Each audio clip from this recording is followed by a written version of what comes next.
Often in life, to be successful it doesn't require doing more. It requires you to stop. To eliminate the waste in your life. In a culture hardwired to do it all, it can be counterintuitive to do less. It goes against everything we've been told to do. Try harder, do more. One man that lived nearly 2,000 years ago learned to implement the subtle art of elimination. By ceasing to do many normal habits and behaviors, he was able to overcome enormous challenges. Marcus Aurelius, emperor of Rome from 161 to 180 AD, had unprecedented access to all the riches of Rome as emperor, but due to his position, he also bore the weight of the entire empire. His entire life was met by hardship and unfathomable situations requiring decisions that would make most men crumble under the pressure. Loss of loved ones was a constant throughout his life, his parents at a young age, his wife, and even several children at a very young age. Throughout his reign, he witnessed the devastating effects of plagues and famines. War was a constant in his time as emperor, most notably with the Parthian Empire to the east and the barbarians to the north. He even had to deal with what we would call a hostile workplace today, a treasonous general, Avidius Cassius, proclaiming himself emperor and trying to overthrow his power. How did he survive?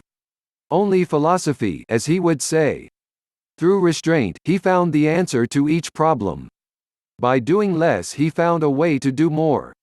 Fortunately, we know this because miraculously his journal writings survived nearly 2,000 years and have been compiled into the astounding work called Meditations. Let's look at how Marcus dealt with common life obstacles and how he would have found the answers through elimination with 16 different quotes from Meditations.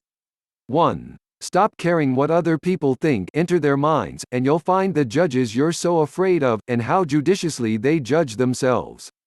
If someone doesn't like you, so be it. There are 7.6 billion other people in the world for you to befriend. Focus on improving yourself daily and people will flock to your new brilliant attitude. 2. Stop doing so much. If you seek tranquility, do less. Or, more accurately, do what's essential, what the logos of a social being requires, and in the requisite way. Which brings a double satisfaction, to do less, better. Because most of what we say and do is not essential. If you can eliminate it, you'll have more time, and more tranquility. Ask yourself at every moment, is this necessary? In a culture that favors activity over inactivity, we've been hardwired to believe that doing something, anything, is greater than doing nothing. But at what cost does this busy lifestyle come? Are you distracting yourself from dealing with the real issues at hand? Are you distracting yourself with trivial tasks rather than confronting your greatest fears and problems?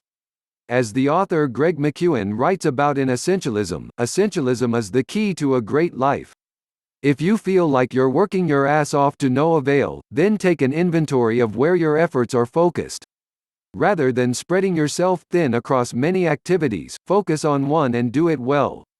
Watch how far you go by doing less. 3. Stop meddling in other people's affairs. Nothing is more pathetic than people who run around in circles, delving into the things that lie beneath and conducting investigations into the souls of the people around them, never realizing that all you have to do is to be attentive to the power inside you and worship it sincerely. Why are you so preoccupied with other people's problems? Are you doing it to genuinely help, or are you distracting yourself from attending to your own problems? If they sincerely need help, help. If they can't get out of their own way and are unwilling to change, so be it. Focus on yourself and do one thing each day that makes you better than yesterday.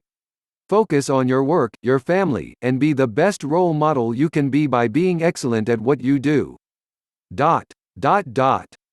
4. Stop seeking pleasure, seek purpose. And why were you born? For pleasure. See if that answer will stand up to questioning. Pleasure is overrated. Today pleasure is omnipresent and our pleasure receptors are shot. We sit in perfectly controlled environments at 68 degrees, order fast food to be delivered in minutes, suck off of 72 ounces energy drinks, all the while seeking likes and hearts. Like a heroin addict, we are chasing for the next quick hit of momentary pleasure. each time extracting less and less enjoyment from each hit. Rather than focusing on fleeting pleasure, find what leads to satisfaction, a purpose in life. Long-lasting achievement, accomplishment, and meaning that will propel you forward in life to thrive. 5. Stop filling your mind with garbage. The things you think about determine the quality of your mind. Your soul takes on the color of your thoughts. If your soul takes on the color of your thoughts, then what is paying attention to the news doing to your brain? What is the lasting impression on your mood after watching all the hysteria unfold on TV? If you pay attention to the headlines, you would be led to believe the world is spiraling out of control and things have never been worse. War is spreading like wildfire, hate is an epidemic, and poverty is rampant. Are you that big of a narcissist to believe that what you are experiencing in this time is monumental and unprecedented? What about the hundreds of thousands of people that lived and died in the bloodiest war in America, the Civil War? Or how about all the parents for centuries that faced the unbearable odds that having a child pass at a young age was 1 in 4? We like to think that what we are experiencing is unique, but in reality, it's not. In fact, things are measurably better than they have ever been. In his new book Enlightenment Now, Harvard psychology professor Steven Pinker proves that rates of war have been roller coastering downward since 1946, rates of American homicide have plunged since 1992, and rates of disease, starvation, extreme poverty, illiteracy and dictatorship, when they are measured by a constant yardstick, have all decreased, not to zero, but by a lot.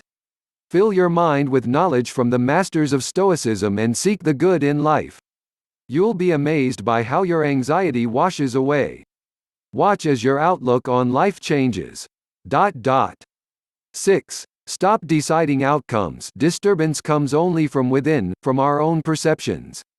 Like most Stoics, Marcus believed what occurred in life was neither good or bad. Only our perceptions deemed something good or bad.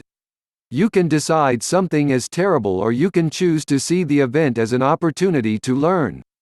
Viktor Frankl, Holocaust survivor and psychologist, could have decided that nothing good could come from his experience in World War II concentration camps.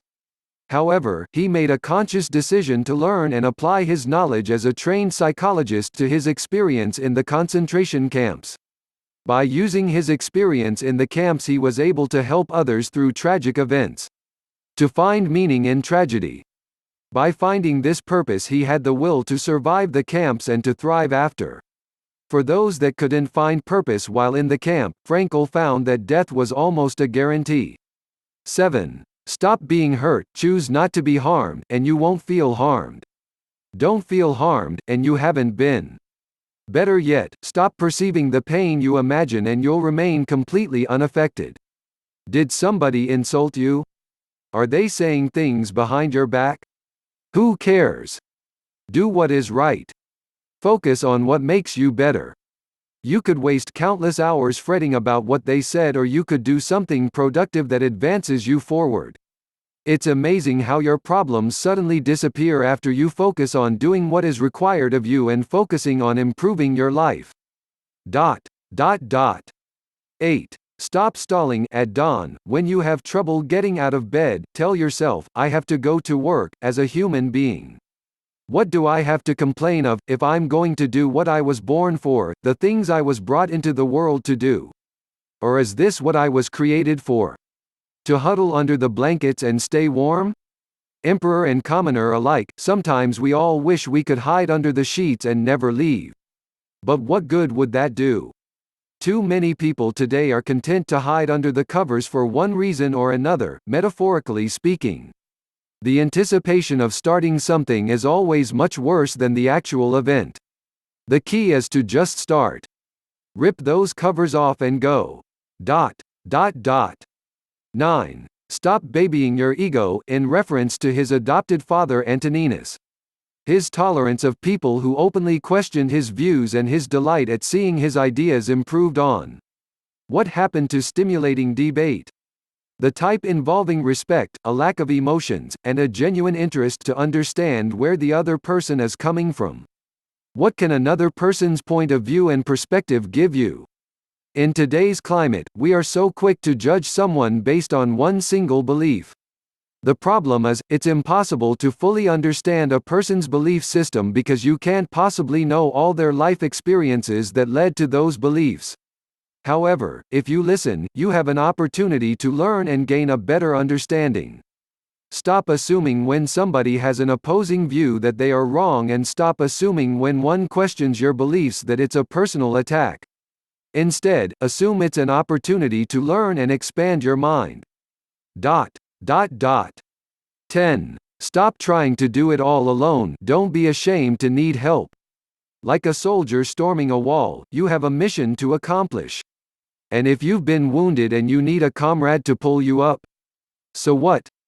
If the Emperor of Rome was humble enough to ask for help, why can't you? In the 1988 baseball film, Bull Durham, Kevin Costner's character playing catcher, approaches a young, stubborn pitcher on the mound, played by Tim Robbins, and imparts the following bit of wisdom: don't try to strike everybody out. Strikeouts are boring. Besides that, they're fascist. Throw some ground balls. It's more democratic. The point being, involve the team. It doesn't matter how you win as long as you win. By asking for help, you can counteract your weaknesses with other people's strengths. Imagine how far you'll go together. 11. Stop worrying about the future, forget the future. When and if it comes, you'll have the same resources to draw on, the same logos. It's easy to become awash in the unknown. When you haven't started, the limitless choices and options presented to you can be suffocating. Often the fear of the unknown is simply the fear of not seeing the path ahead of you. While in medical school, Dr. Drew Pinsky suffered debilitating panic attacks. He was overwhelmed by looking miles down the road into the future as opposed to focusing on his next step. The solution to these attacks was quite simple. He pictured he was building a brick house. Rather than jumping to the end, worrying about the roof and finer details of the house, he focused on laying the first brick in his medical school journey.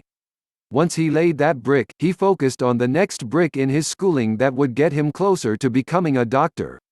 Focus on defining what your goal is and work up to it one brick at a time.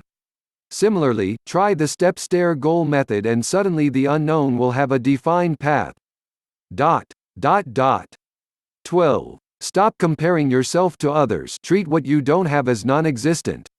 Look at what you have, the things you value most, and think of how much you'd crave them if you didn't have them. But be careful. Don't feel such satisfaction that you start to overvalue them.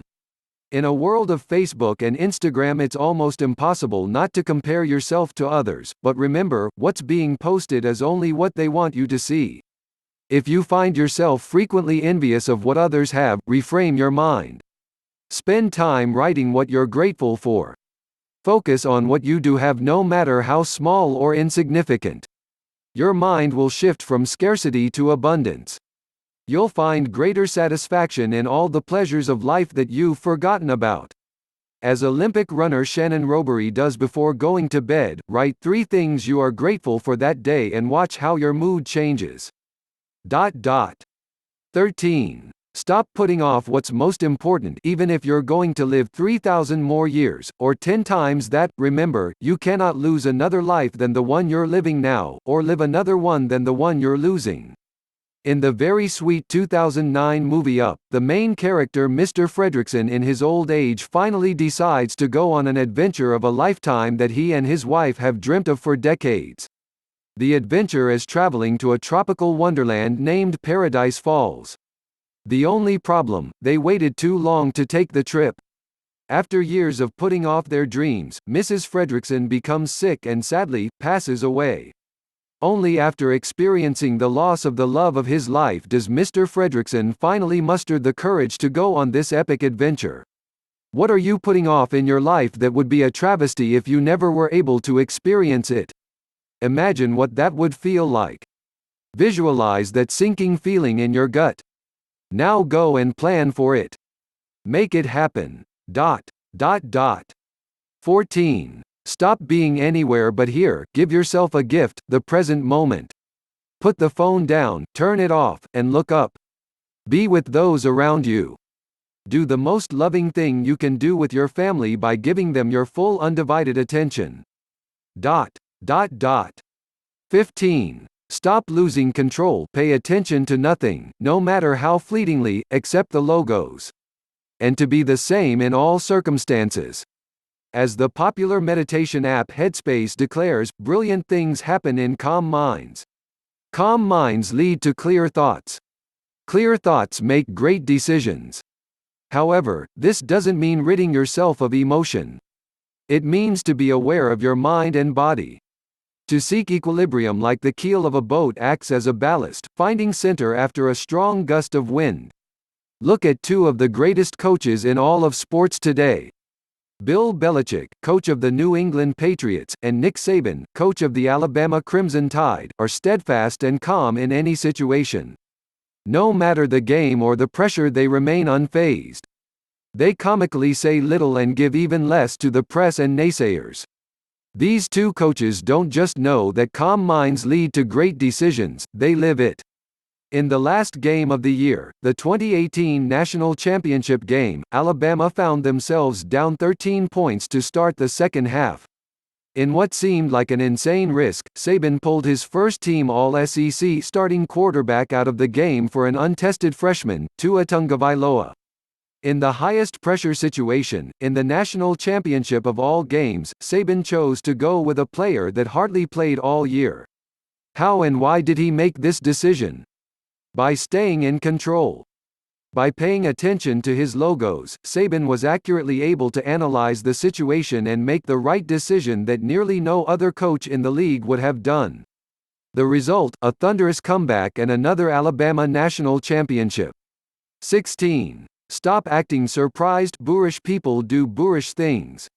What's strange or unheard of about that? Isn't it yourself you should reproach for not anticipating that they'd act this way? How many times must somebody repeat a behavior before you wise to it?